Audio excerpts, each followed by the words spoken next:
I under feel that like one people umbrella. get so scared to talk about money. Yeah. And I'm like, let's talk about it. There's What's a the problem? stigma there for sure. Yeah. You know. I think it's intentional though. For for the people that have it to the people that don't have it. Yeah. Yeah. That's a whole nother. Like, it's so funny because like when I talk to people that have money, talk about money. Yeah. People that don't have money, don't talk about money. Right. Let's talk about it. Let's talk about making it. Let's talk about saving it. Let's Right. talk about manipulating it. Let's talk about investing it. Let's talk about how it can help. Yes. Hey, I'm Armando Leduc, producer, film actor, and owner of Leduc Entertainment. I have chosen a life off the beaten path and wanted to find others that are doing the same.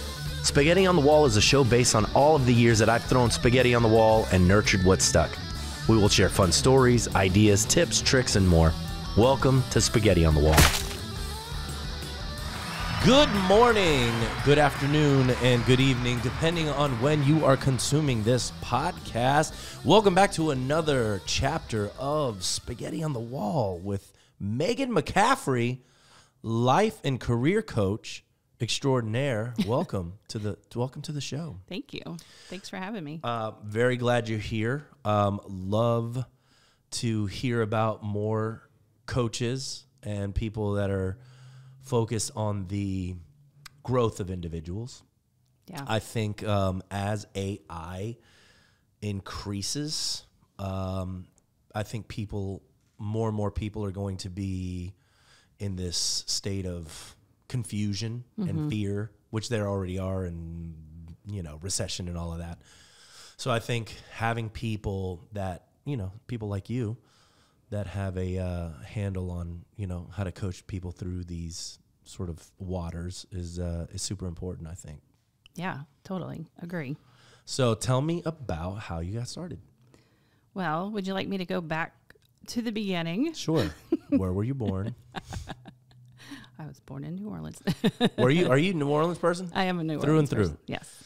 Born and It's raised. it's so funny. New Orleans people are like New Yorkers. Like they're just like born here, they're gonna stay here no matter what.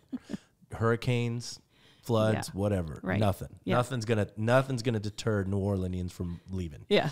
It's great. My wife is also a New Orleanian, so so it definitely like they're like, no, this is just where it's at. Yeah. Well, okay. So where my story begins is out of college, I became a teacher. And I did that for about 10 years. Didn't hate it, was good at it, and loved the kids. I taught little kids. And just had this like desire to become a nurse. I guess what some people would call a calling. So it wouldn't leave me alone. So I just had to go for it. Had to explore it. Yeah. So I did it, and I took the steps, went back to school, had 2 little kids while I was going to school to become a nurse. Wow. And I did it. That's hard. So it had its challenges for sure, but it was something I really wanted. So I was very motivated. Flash forward 14 years, find myself, probably a little less than 14 years. I left nursing after 14 years, but a couple of years before that, I found myself really questioning things again and not feeling satisfied and knowing that I wanted more. I didn't see much potential for upward growth where I was, and the dreams that I had for my life were not going to be fulfilled continuing to do what I was doing. So here comes the pandemic. Boy, that changed the game for everybody. Yeah. So at the time, I was still a nurse, but I was working as a case manager. And so I was fortunate enough to not be in the hospital, and I could go work from home. And that opened up like a whole world for me. I bet. Yeah. I didn't want to leave it. I was very sad when, I got the letter from the office saying, hey, it's going to come back. Yeah. And I was like, no. But yeah, so that led me, while that time I had home before I had to go back to the office, without the commute time, without appointments and all that kind of stuff on my schedule, I had more time for me. Even though, I had a kid in high school doing high school at home, a kid in college doing college at home, Homeschool? We're all because of the pandemic. Oh, yeah. Gotcha. So it led me on a journey. And at the end of that, I realized I wanted to not have a boss anymore. I wanted to be my own boss. Makes sense. I wanted to write a children's book, which I think we had talked about a little that's bit. Right. Yeah. Mm-hmm. And I wanted to start a blog, and it was going to be about the beach because that's what I loved. I was just made a short list of what I love, and that's what I was going to go after. Now, being my own boss, that was the part where I was like, okay, well, what am I going to do? I have to make money. Like, I have to make a living, right? Yeah. Through the whole journey I was on of just figuring out who I was then, what my values were, I discovered coaching, and coaching actually helped me figure out those pieces of wanting to be my own boss and write a book and do the blog, all of those things. So that's what I did. And when my bosses said, come back to work, I asked them, I said, can we do something where I can still work from home a little, more? And we were able to do like maybe a day at home here and there, but I wanted more than that. And they just said no. That's how it happens. And I was like, okay. Got to start your own thing. Then I'm leaving at the end of the year. Like, that was it. It was clear for me. Like, that was it. And so you knew that you were going to get into coaching specifically? Yes. Yeah. So I decided I wanted to become a coach. And really, if you look at the history of teaching and being a nurse, I mean, coaching is built into those things of, wanting to help people live their best lives, basically. And that's awesome. Educating and helping people move forward. So when people start working with you, it's about, I guess, what step number one is figuring out what it is that you want. Yeah, it's exactly right. The first step is exploring what you want in the future. Mm-hmm. So it's not just your immediate what you want, it's also where you want to go. So you have an idea of where you're headed, and that what your next move is going to ultimately get you there. We explore the vision, and it's so funny because I think a lot of people have a hard time doing this, because I ask you to dream big. Mm-hmm. Like, we're not playing small here. Like, anything's on the table. If you want the beach house, if you want the private jet, whatever, just put it on paper. Sure. Like, you just put it out there, and people tend to hold themselves back because they have all of these judgments then that come in, like, oh, I can't want that.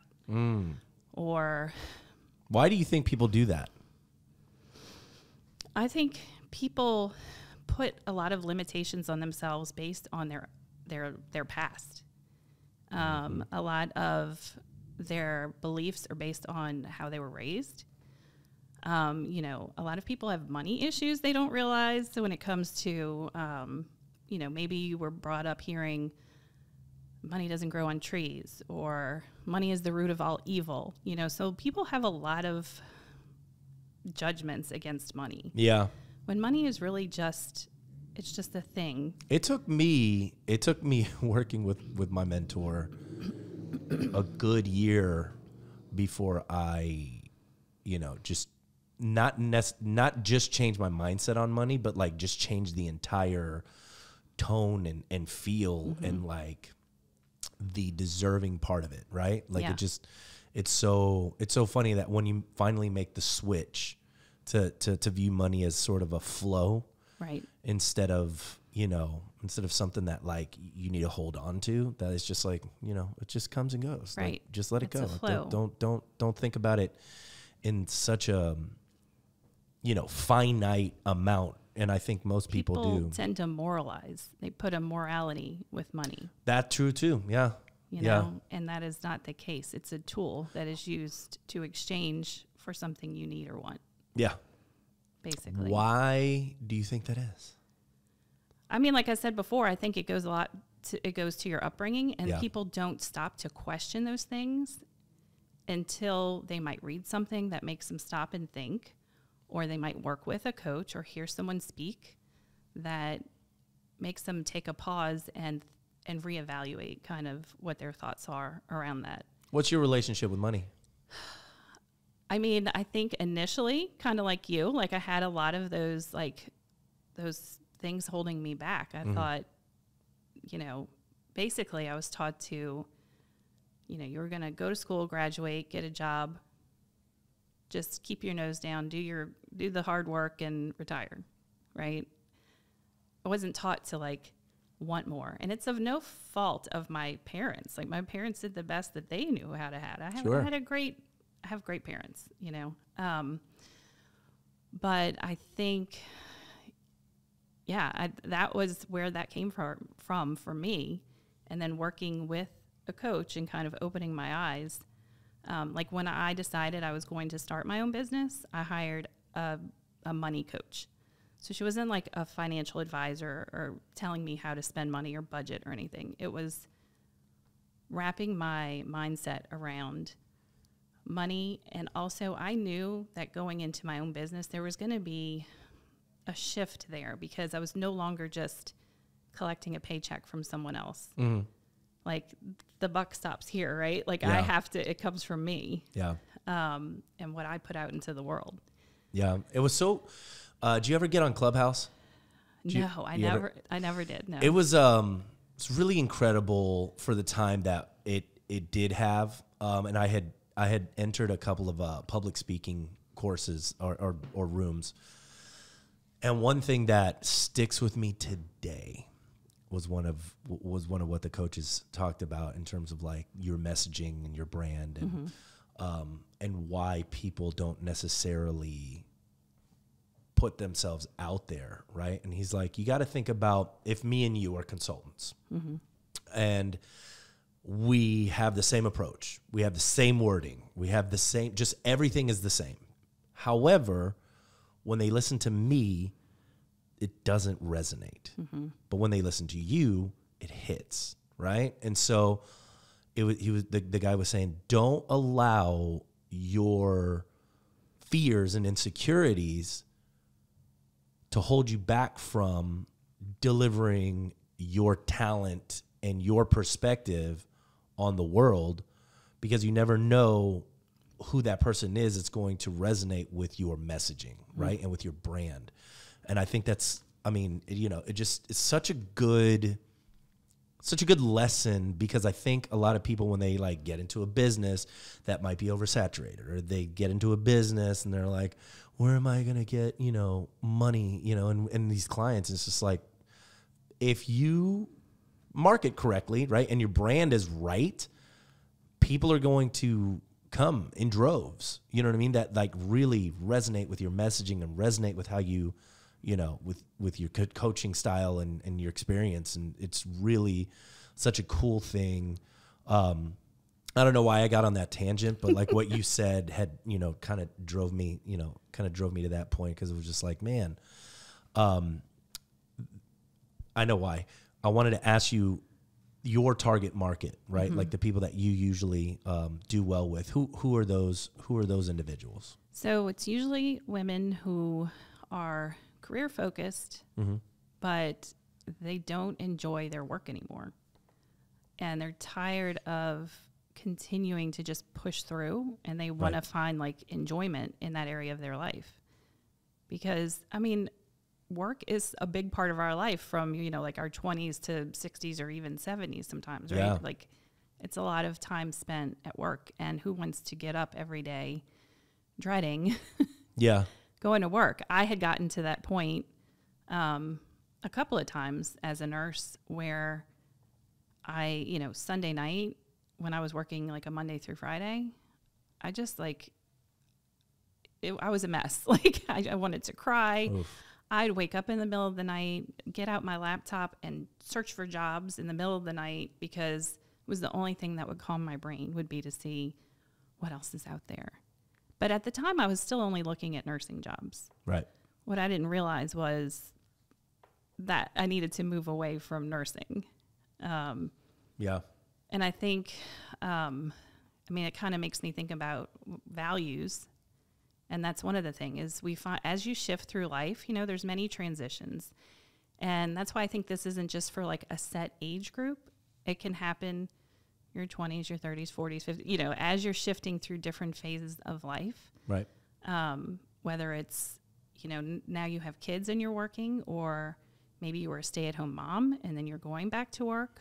Then it can be when your kids go away to college, you have an empty nest. Like there's many times that make you kind of stop and reevaluate where you are because you find that you're not feeling that fulfillment anymore. Right. But what I found with my values were I needed creativity in my life somewhere. I needed more flexibility and independence.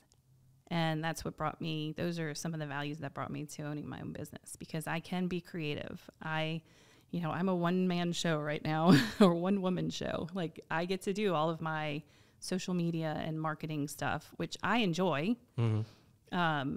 I think it'll get to a point eventually where I can no longer wear all the hats. It gets difficult. Yeah. Yeah, it definitely gets difficult. But finding what matches those values is so important. And I think people would tend to overlook the importance of that.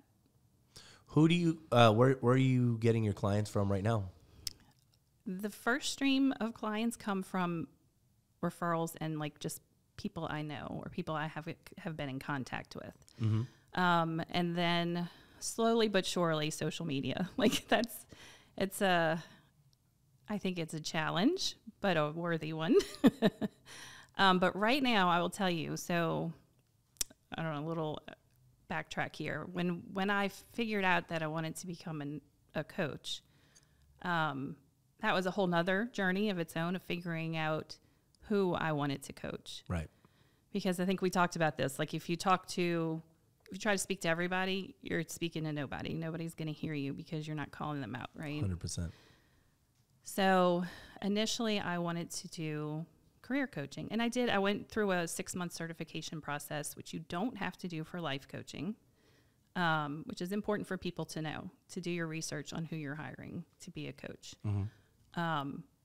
But so I was like, okay, I initially wanted to do career coaching, but I even psyched my own self out because I was like, I don't want to deal with resumes and interviews. Like, that's not my thing. And so it took me, I would say, about a year to figure out what my thing was as I transitioned. I started speaking to midlife moms and connecting on that end with like empty nesters, goal setting.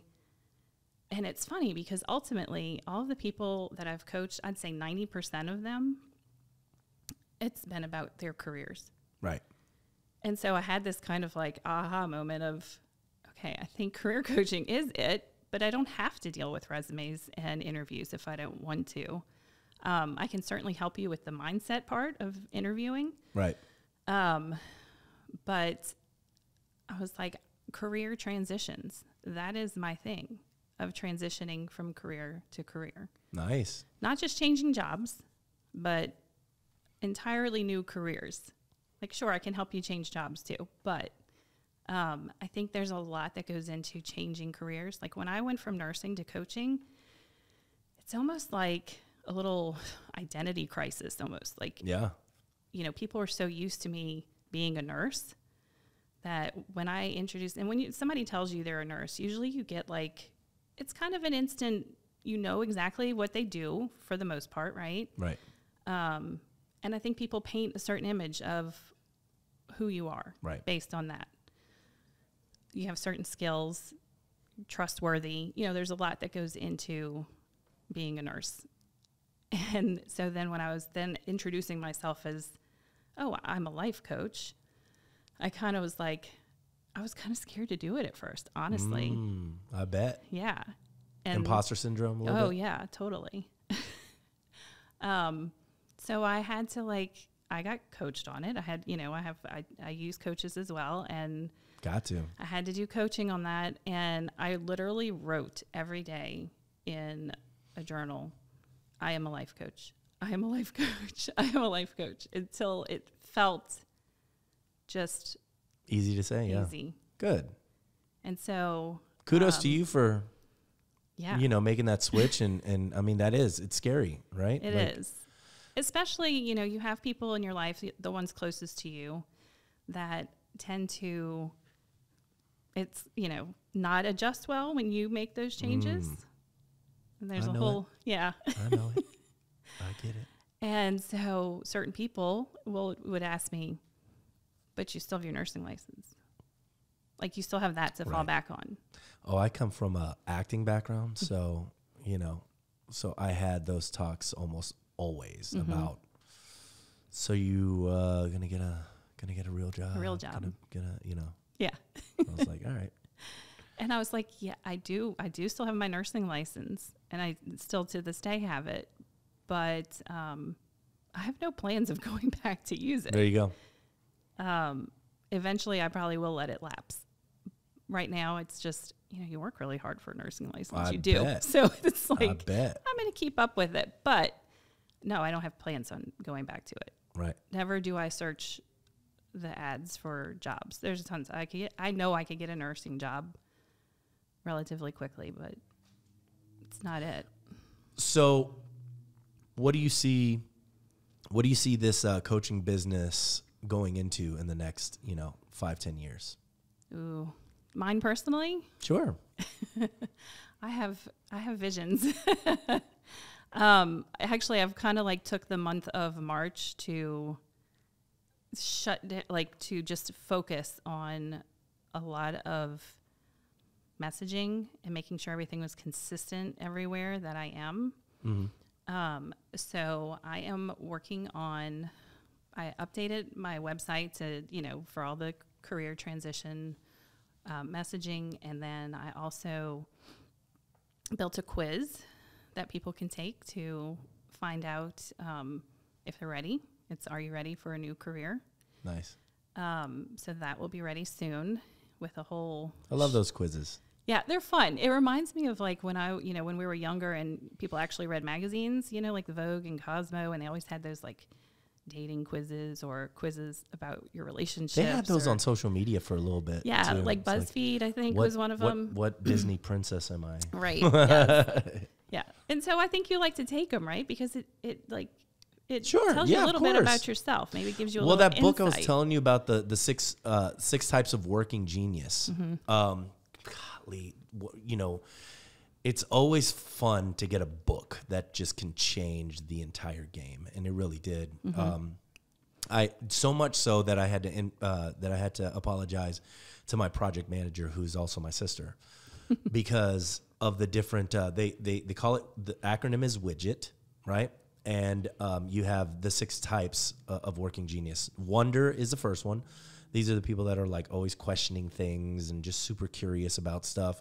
Not necessarily idea people, but just kind of questioning the whole thing, mm-hmm. right? Those are wonder. Then you have invention, and these are people that are ideas all day. 30, 40 ideas in like an hour, mm-hmm. right? They just cannot stop.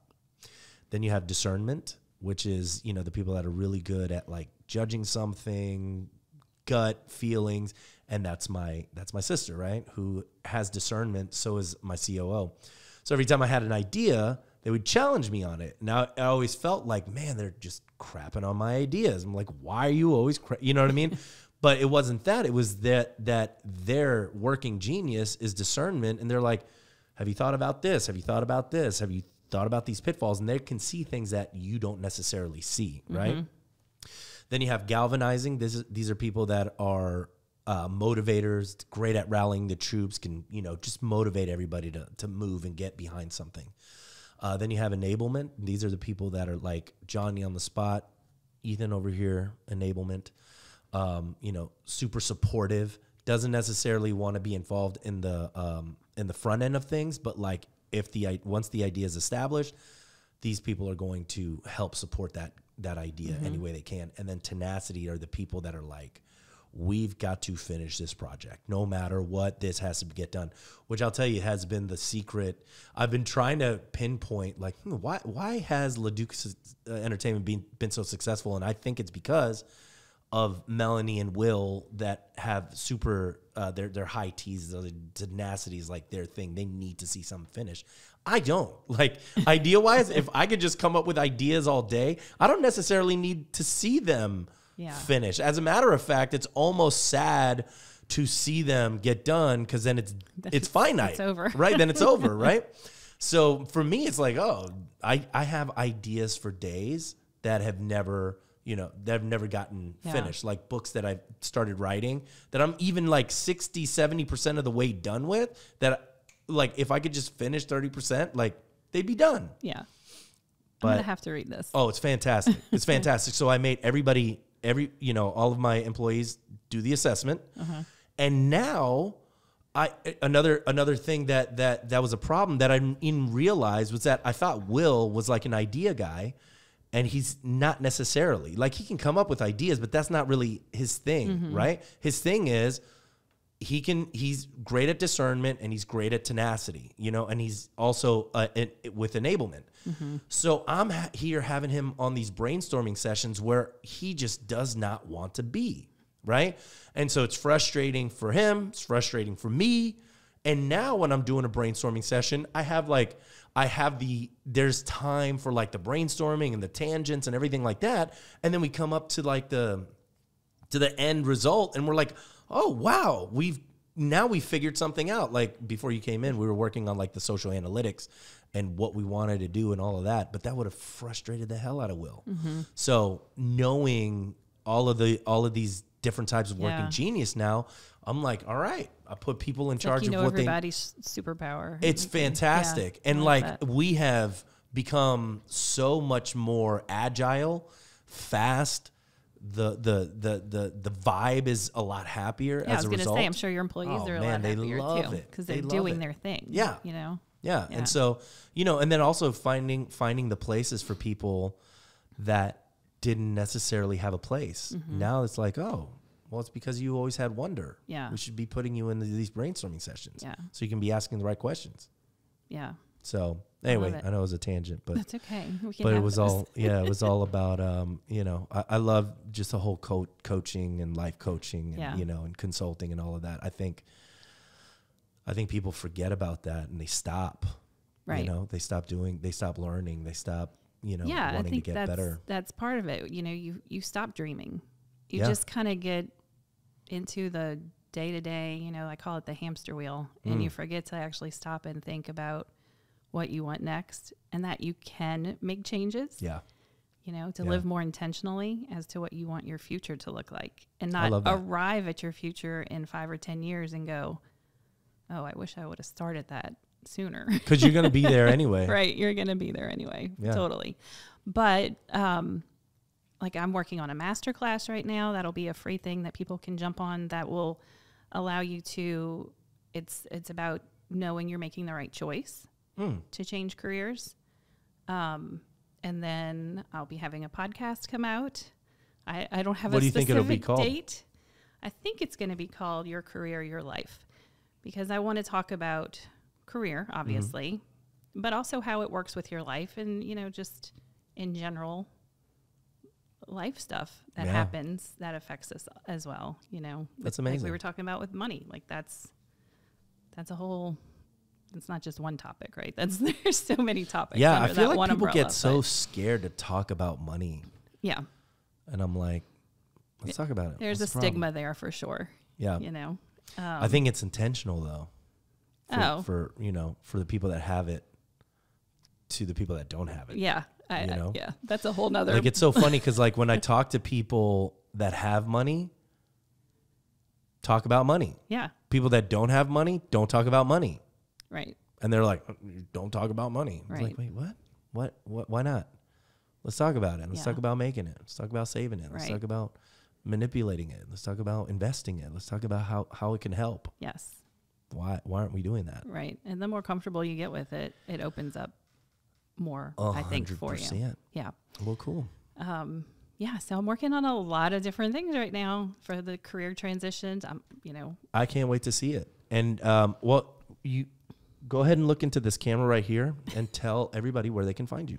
You can find me on Instagram at Coaching with Meghan, and it's Meghan with an H, Meghan. And then my website is coachingwithmeghan.com. Probably by the time this comes out, the quiz will be live on there that people can go and take to see if they're ready for a new career.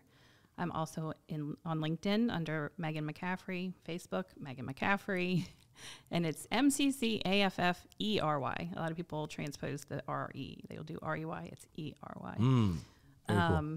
And I think that's it. Oh, and I do have a YouTube channel. I have 20 subscribers right now. So if you'd like to help me grow that, come on over. It'll grow. And it's Meghan McCaffery also. Or coaching with, no, it's Meghan McCaffery. Gotcha. Yeah. Awesome. Yeah. I'm trying to be all the places. I hear you. You got to, especially nowadays. It's just one of those things. Yeah. But thank you so much for being on the show. Absolutely. Can't wait to see what you have in store. And you know, if you guys are looking for life coaching, hit her up. She's fantastic. Was really happy to have met you at the Ripple Effect. And look forward to seeing all of the great things that you're going to accomplish. All right. Thank you so much. Thank you. All right, y'all. That was Spaghetti on the Wall with Meghan McCaffery. You can always watch Spaghetti on the Wall on YouTube and catch it anywhere where they have podcasts, Spotify, Apple. And it's always brought to you by Leduc Entertainment for all of your social media marketing needs, digital marketing, video. We got you. And we'll see y'all next week.